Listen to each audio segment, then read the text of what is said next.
যে কে ছিল master mind, আমরা দেখতে পেয়েছি যে এখন সেই মাস্টার মাইন্ড অলরেডি তার পরিচয় এখন জাতির কাছে পরিচিত, সুপরিচিত জাতির এই সন্তান, লক্ষ্মীপুর জেলার। সেও কিন্তু ব্যাকগ্রাউন্ড যখন আপনি চেক করবেন, সেও মাদ্রাসার ছাত্র। সে একসময় পরিচিত ছিল না, আল্লাহ তাআলা এই আন্দোলনের মধ্য দিয়ে তাকে পরিচিত করে দিয়েছেন। সমন্বয়ক যারা ছিল প্রত্যেকেই তার চিন্তা থেকে এই বৈষম্য বিরোধী ছাত্র আন্দোলনে ভূমিকা রেখেছে।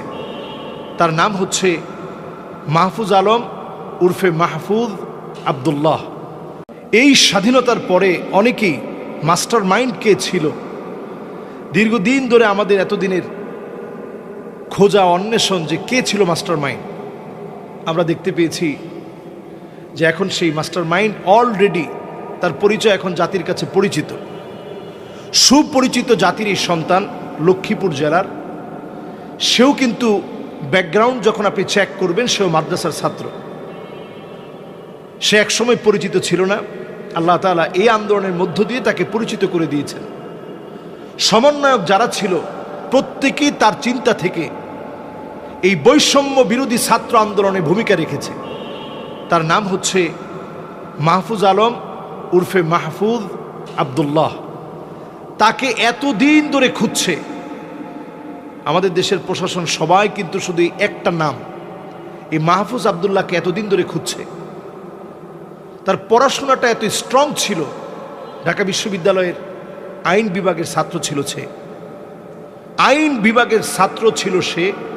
তার পড়াশোনাটা এত স্ট্রং ছিল, তার গবেষণা এত স্ট্রং ছিল, সেই ব্রিটিশ বিরোধী আন্দোলন এবং ব্রিটিশদের বিভক্তির পরে আমরা যখন টুকরা টুকরা হয়ে যাই, সেই সময়ের আমাদের সামাজিক অবস্থা, রাজনৈতিক অবস্থা কি, এই সবগুলো নিয়ে সে গবেষণা চালায়। এবং তার এই গবেষণার ফলে রাজনৈতিক কূটকৌশল কখন কিভাবে পরিবর্তন হয়, এগুলো সব বিষয় সম্পর্কে তার জানা ছিল। এবং রাজনৈতিক নেতৃবৃন্দের চরিত্র কেমন, কিভাবে তারা মাস্টার প্ল্যান নিতে পারে, এই সকল বিষয় সম্পর্কে সে পড়াশোনা করে।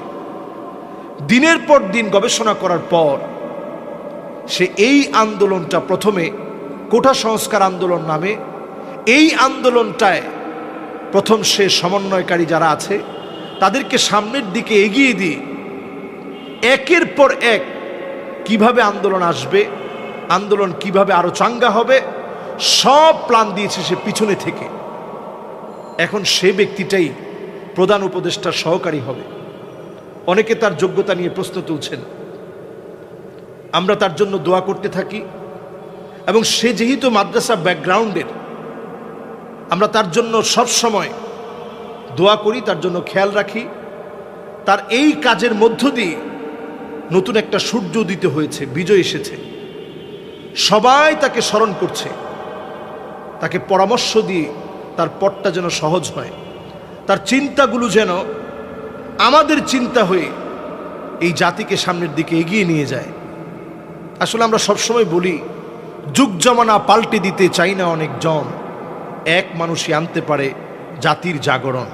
আসলে এই জাতির জাগরণ আনার ক্ষেত্রে জেনারেশন জেডের একজন তাত্ত্বিক নেতা হচ্ছেন তিনি।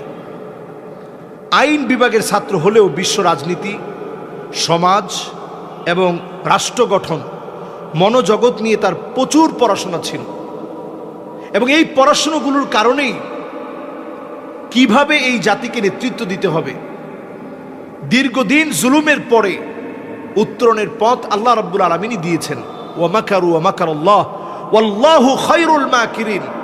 তারা দীর্ঘদিন চক্রান্ত করেছে, সেই চক্রান্তের পর আল্লাহ তাআলাই বিজয় দিয়েছেন।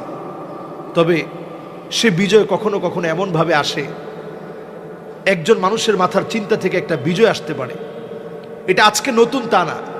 তাহরির স্কয়ারে হোসনে মুবারকের দীর্ঘদিনের জুলুমের পরে একজন মানুষের মাথায় প্রথম আন্দোলনের চিন্তা আসে এবং সেই সর্বপ্রথম আন্দোলনের ডাক দেয়।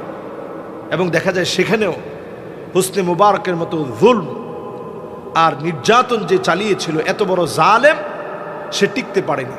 আমাদের দেশেও জালেম টিকতে পারেনি। আমরা আজকে যারা এখন উপদেষ্টায় আছে, আমরা প্রত্যেককে সহযোগিতা করব।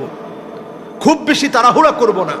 ওয়াকানাল ইনসানু আজুলা, ওয়াকানাল ইনসানু আজুলা। মানুষ বড় তাড়াহুড়া করে, বড় তাড়াহুড়া করে। আমরা তাড়াহুড়া করব না। 16টা বছর যারা জুলুম করেছে, 16 দিনও যদি আমরা সময় না দিই, যারা মানুষের উপরে দিনের পর দিন জুলুম করেছে, তাদের জুলুমের সাক্ষী এমন, জুলুম করার পর তারা একদিন টিকতে পারেনি। অথচ যাদেরকে জুলুম করলো দিনের পর দিন, তারা কিন্তু এই 17টা বছর তারা কিন্তু এই জুলুম সহ্য করে টিকেছিল ঠিকই। জালেমরা টিকতে পারে না। জালেমদেরকে আল্লাহ তাআলা তিলে তিলে নিঃশেষ করে দেন। ইন্না বাতশা রাব্বিকা লাশাদীদ। আল্লাহর ধরাটা বড় কঠিন, পাকড়াওটা বড় কঠিন।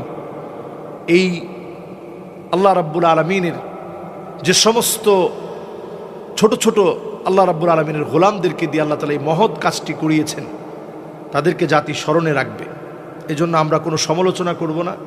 আমরা তাদের সঙ্গী হব, তাদের সঙ্গী হব, তাদেরকে সহযোগিতা করব, তাদের পাশে দাঁড়ানোর চেষ্টা করব, এবং আমরা তাড়াহুড়া করব না। আসসালামু আলাইকুম ওয়া রাহমাতুল্লাহি ওয়া বারাকাতুহু।